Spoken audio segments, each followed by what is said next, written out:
आदरणीय बंधुओं, माताओं व मेरी प्यारी बहनों, राधे राधे। आपका हमारे YouTube चैनल पर बहुत बहुत स्वागत है। बंधुओं, आज हम इस वीडियो में अधिक मास महत्तम का 22वां अध्याय सुनेंगे, जिसे सुनने सुनाने से भगवान पुरुषोत्तम की कृपा से दुख दरिद्र का नाश होता है, पापों से मुक्ति मिलती है, शुभ फलों की प्राप्ति होती है, मन चित्त प्रसन्नता को प्राप्त करता है, व जीवन में किसी वस्तु की कोई कमी नहीं रहती। महत्तम सुनने के बाद यदि आप हमारे चैनल पर नए हैं तो कृपया हमारे चैनल को सब्सक्राइब करें, बेल आइकन को प्रेस करें ताकि हमारी वीडियो की नोटिफिकेशन सबसे पहले आप तक पहुंचे। वीडियो को शेयर व लाइक भी जरूर करें।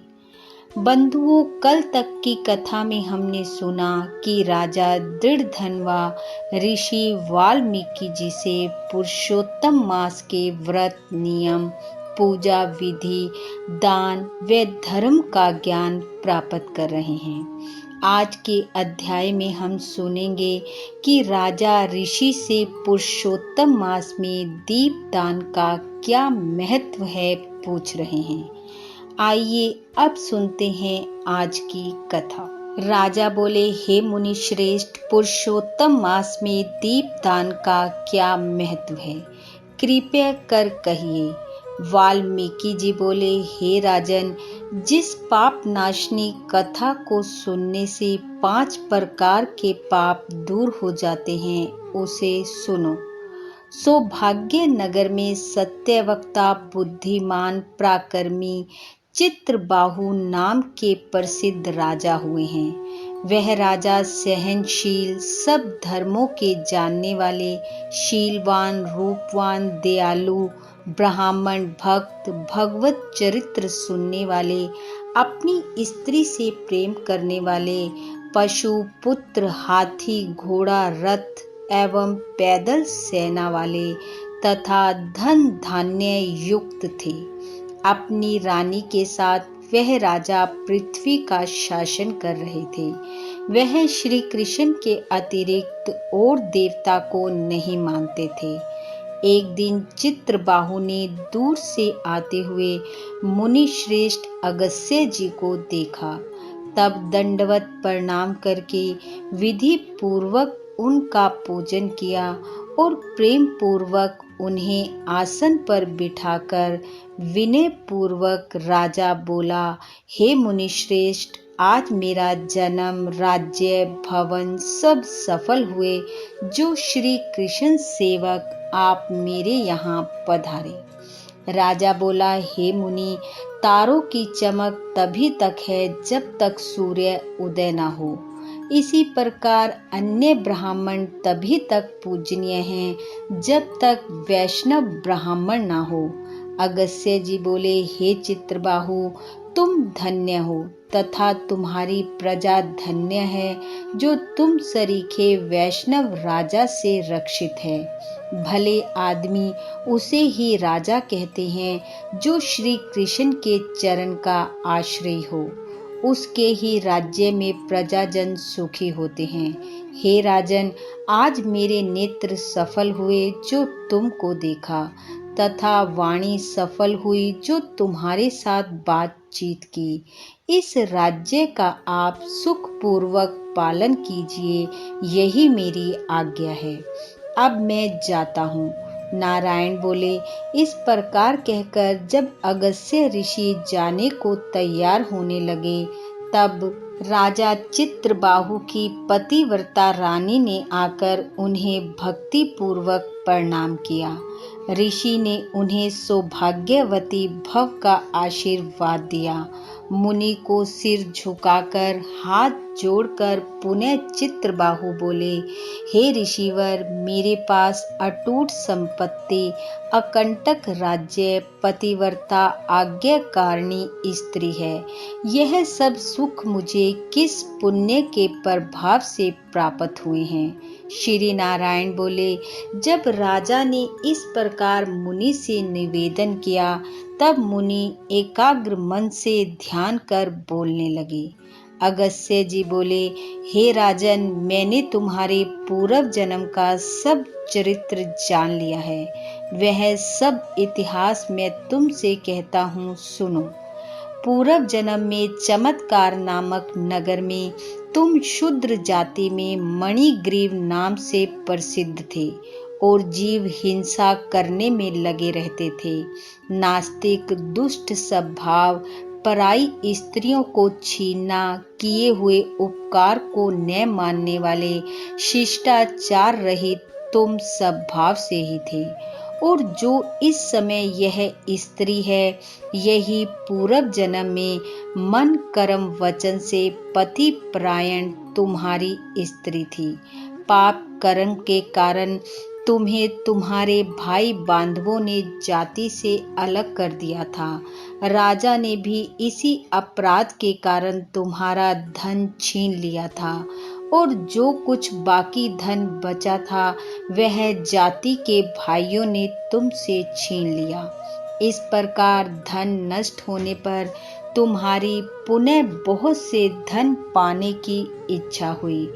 धन नाश होने पर भी इस सती स्त्री ने तुमको नहीं छोड़ा, किंतु अन्य जनों से तिरस्कृत होने के कारण तुम नगर छोड़कर वन में चले गए। वन में जीवों को मारकर अपना निर्वाह करने लगे। हे राजन, उस समय भी तुम्हारी पत्नी तुम्हारे साथ थी। एक समय मणिग्रीव धनुष बाण लेकर वन में शिकार की खोज में गया, जहाँ पर बहुत से मृग आदि पशु रहते थे।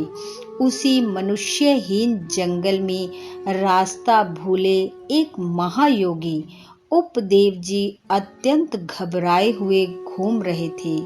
दोपहर का समय हो गया था, उन्हें रास्ता मिल नहीं रहा था।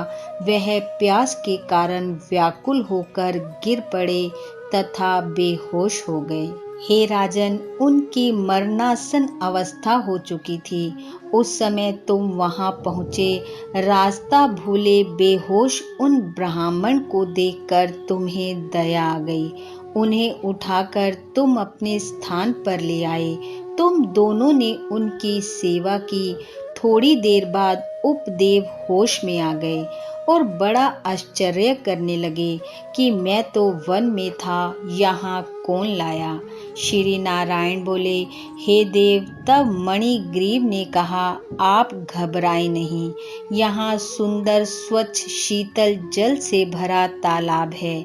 आप वहीं चलकर स्नान करें।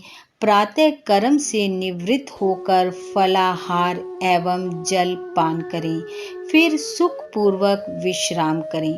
अगस्त्य जी बोले, उपदेव ब्राह्मण होश में आने पर मणिग्रीव की बात सुनते हुए स्वस्थ होने पर प्यास लगने के कारण उठे।